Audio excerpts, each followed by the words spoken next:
Hi, everybody. We're talking today about the Google Pixel Buds, and Matt Miller here with me for ZDNet to talk a little bit more in depth about the product. And Matt, I think a good place to start is to clear up a little bit of confusion here that a product by the same name they put out just a couple of years ago. So what's the difference here? Right. So I have the Google Pixel Buds, and one thing you can see is these are truly wireless headsets. So the last Pixel Buds were wireless as well, but they had a cable connecting the two buds to each other. So they weren't a truly wireless. They were Right. a Bluetooth headset, but they had a cable. These ones, you could just take that old one and throw it out because these ones blow the old ones away. So this is the actual container that it comes in. It's a kind of like an egg, but a little bit flatter. It has actually a soft touch shell, very much like an egg shell. Opens up. There's the Pixel Buds in hand there. And these launch currently in the clearly white only color at this time.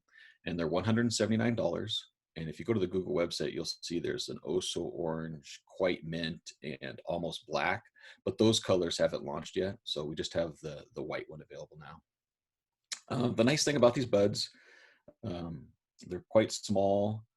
As you can see, they have touch gestures on the outside white part of them to fully control everything. You can swipe forward and backwards for volume control, tap to play, pause, skip ahead, skip backwards, or you press and hold to launch Google Assistant.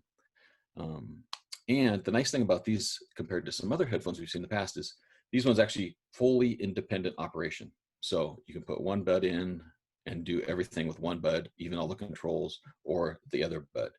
And where that really comes into play is these aren't the leader in battery life, right? So if you put both earbuds in, you'll get 5 hours of music playback and about 3 hours of talk time with both.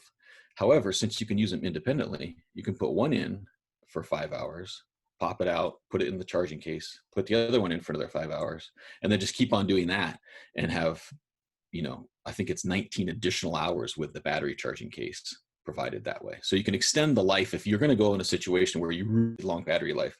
That's kind of the way to do it, is with the two buds.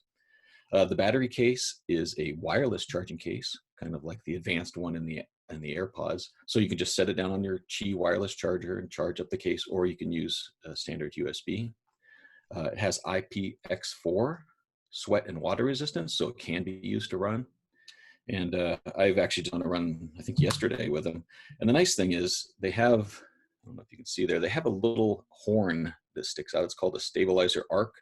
And then of course the little tip on the end. And that really helps kind of, you take the earbud and you kind of put it in your ear and then you kind of like tighten it down. It's almost like screwing it into your ear. But I gotta say, it doesn't move at all when I go running. I mean, they're not coming out of my ears at all. And I think that's one of the bigger complaints some people have too, with those is when really doing some heavy duty workout, running, especially that they'll move around a little bit. So that's a good feature, I think. Well, yeah, that was one thing. I was really excited to buy the Apple AirPods Pro. The Mhm. AirPods before, right? If you have those, they have a standard plastic shell and they just kind of hang there. They didn't work for my ears; they would fall out all the time. So I was very excited when the AirPods Pro came out with 3 different silicone tips. So I bought them right away. Try all 3 different tips. Found one that I thought was great. Put it in. I went running. About 100 feet into my run, they just popped out. I was like, "Oh Lord!" Yeah, so, yeah, yeah. so everybody's ears different, and they Right. don't work for me. So the Pixel Buds, it's been rock solid, stable for me. So I was gonna say one of the big things about this, of course, is it's a Google product. So it's Right. very, very focused on Google Assistant, right? You can either launch it by a keyword or, as I said, a press and hold. And it also supports Google Translate, which was kind of the promise with the original Pixel Buds is you would go to a foreign country and you would just start talking and then somebody would talk in a foreign language and you would understand it through the buds. That promise ever really developed with the original ones. These ones, it's much closer. So you put this in, you press and hold and you say, speak in Spanish or whatever language you want. And then with the phone app, the Google Translate app, the person can actually speak into your phone and it will translate into the earbuds.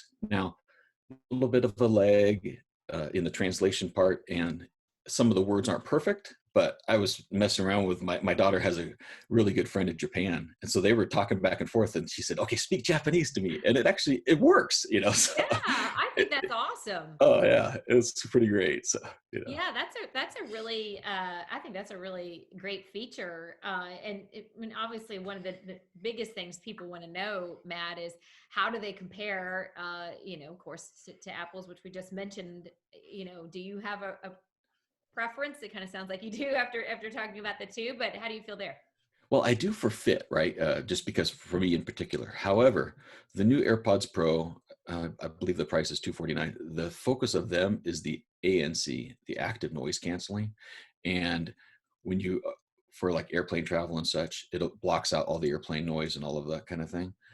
The AirPods Pro has ANC. These do not have ANC. Okay. So there's no active noise cancellation. The way that they fit in with your ear, it does block out a lot of sound around you. And there is a little air gap in the earbud itself to try to relieve pressure and not have your head ache after time or anything like that. But it doesn't have the active noise cancellation. Now, the original AirPods that are still being sold for 150, they do not have ANC either. So it's kind of more, it's kind of, the Google Pixel Buds are kind of between the two, right? As far as the custom fit, but not the ANC. So one other thing I'd like to show is Nomad Goods, who makes a ton of different cases and things like that. They released their Google Buds case. So what this thing does, it actually slips on the the case like that. It has a little lanyard, and it adds a whole leather element to the case, which is actually kind of a cool Yeah. little feature there, you know, because it kind of styles it up a little bit and it protects the case and the buds and all the wireless charging and everything else still works with it. So Right, right. Oh, that's great. I mean, it sounds like overall very you're very satisfied or impressed with the Google Pixel Buds.